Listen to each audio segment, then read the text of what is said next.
When I was a kid, my parents would sometimes bring me down to my aunt and uncle's place to stay for the weekend. Mainly, I'd spend the time playing with my two cousins, who were around the same age as me.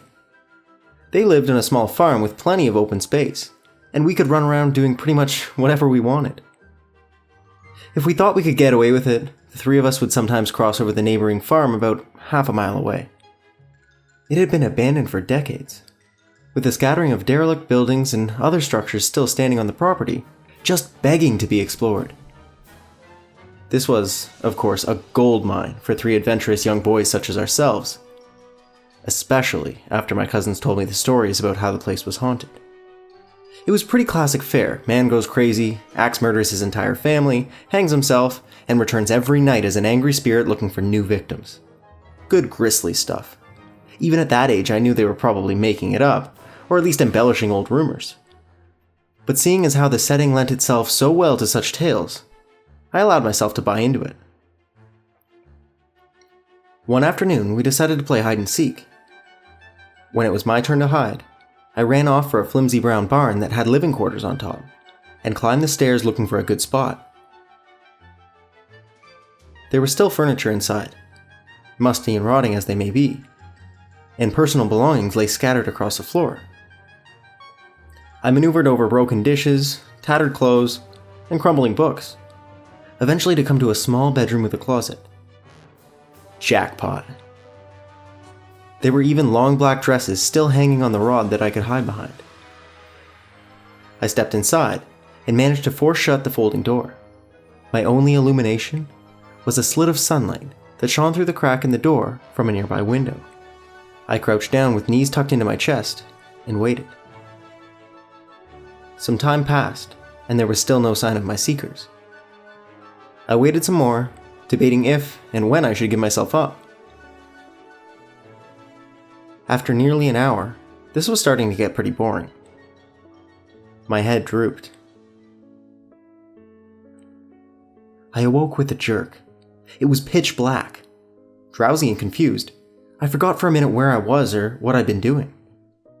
As it slowly came back to me, the realization that it was now night and that I had been abandoned here filled me with a sinking dread in the pit of my stomach. I tried to get up, but a sudden cramp in my calf kept me grounded. I squirmed about, waiting for it to pass, when I heard a door slamming shut downstairs, and instantly froze. Was it one of my cousins? There was a brief period of silence, then footsteps at the bottom of the stairs. But not just footsteps. A thud too. A thud every other step. These weren't the footfalls of a child. They were slow, heavy, deliberate. I held my breath, praying they would go away. They did not. The noises continued to ascend. Step, step, thud. Step, step, thud. They reached the top of the staircase.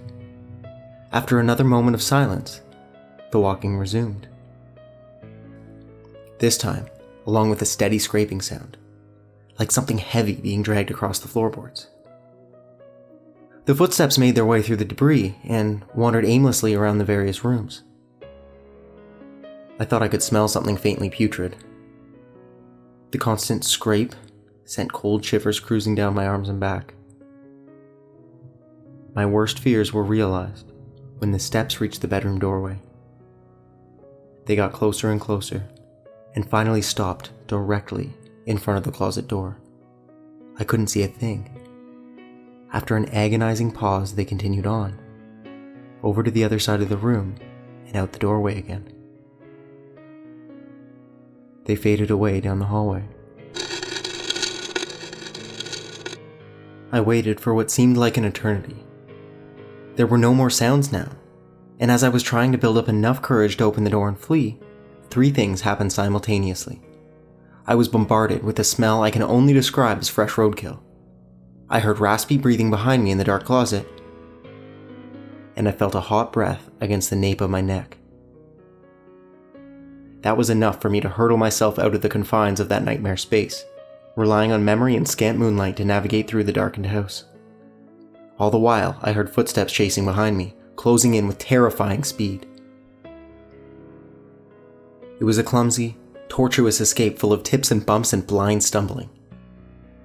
I never looked back, at least not until I had burst out the front door and into the country night. And when I did turn around, I saw absolutely nothing. There were no more footsteps, and nobody was chasing me. That didn't stop me from running, though, all the way back to my aunt and uncle's house. There was a police car in the driveway when I got back. My parents were there too, worried sick. Everybody demanded to know where I'd been. Apparently, when my cousins still hadn't found me by evening, they had returned home to tell their parents.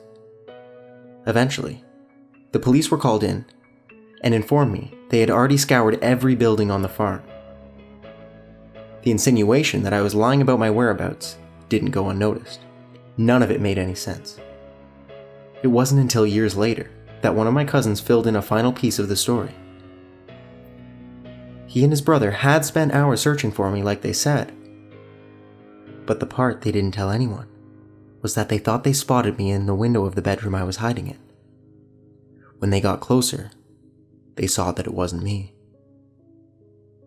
A young boy neither of them recognized was smiling and waving down at them, and gesturing for them to come upstairs. That's when they ran back home. All of this while I slept in the closet.